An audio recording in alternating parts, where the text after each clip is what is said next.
two well-known names in comics are going to be going back to court. Longtime readers know I'm almost as big a Neil Gaiman fan as I am a Batman devotee, so it should be no surprising that I'm referencing the writer a second time this month. Gaiman and Todd McFarlane will return to court this month after more than 7 years. They're going back to court to hash out copyright interests. I learned of the case from the website Comic Book Resources, which summarized a Wisconsin State Journal story, and now I'm relaying the information to you listeners third hand, not claiming to know all this off the top of my head, citing my sources as it were.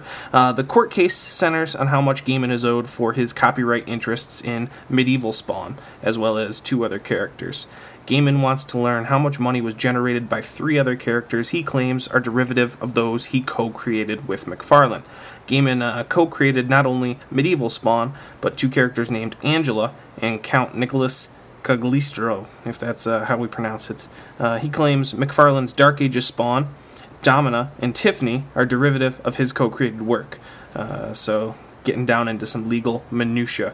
McFarlane asked for another trial on the issue, but a U.S. District Judge ruled that Gaiman has a plausible claim and ordered an evidentiary hearing to be held on June 14th. Gaiman co-created the characters with McFarlane in 1992. A long-delayed accounting is to determine how much money McFarlane allegedly owes Gaiman. Neil Gaiman is known in comics for his series The Sandman. Most people know him probably for his children's books, Coraline, his award-winning Stardust, which was turned into a movie, as well as his novels American Gods and Nowhere. He's a British writer by birth. He lives in Wisconsin, which is why I think the case is filed there. McFarlane is known not only for creating Spawn, but for his Spider-Man work in the 1990s. So, moving on to some assorted etceteras.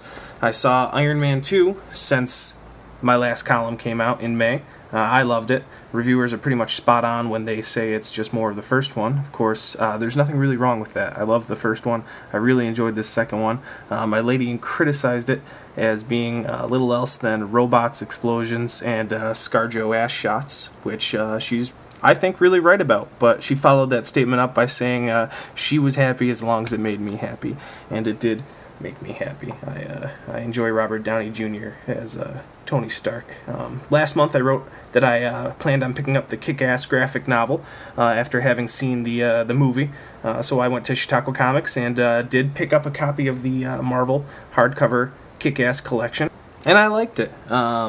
If for nothing else than the little differences between the comic and the movie. And I don't want to spoil it for anyone who hasn't read or seen, but I liked the little changes. Or I should say, I thought some of the movie's changes worked to better the movie and worked to its detriment. There are aspects of the comic I like, and there are aspects of the movie I like, and there are aspects of the comic I dislike, and aspects of the movie I dislike. But moving right along. Also, since last month's column, DC's Brightest Day storyline continues to prove more interesting and, dare I say, better than its Blackest Night storyline, which, I don't know, really just seemed to me like a bunch of zombie superheroes and villains clashing out. But maybe that's just because it was so much about the many different Lantern color cores, and I'm not that big a reader of some of the DC characters that it really chose to focus on.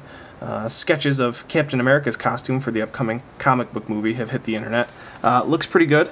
I'm excited to see the movie, if for nothing else than just because I hope lightning strikes twice for Marvel, and they do with Captain America what they did with Iron Man. I had never really read many Iron Man comics growing up, just being so much of a Batman fan, so much of a DC fan, but Robert Downey Jr. and the director there really did make a Iron Man fan out of me and so many other people. But going back to DC, if you haven't been reading Batman, The Return of Bruce Wayne, you've been missing out on, I think, one of the year's best comic books. The first 2 issues by writer Grant Morrison in the 6-issue story arc are out now.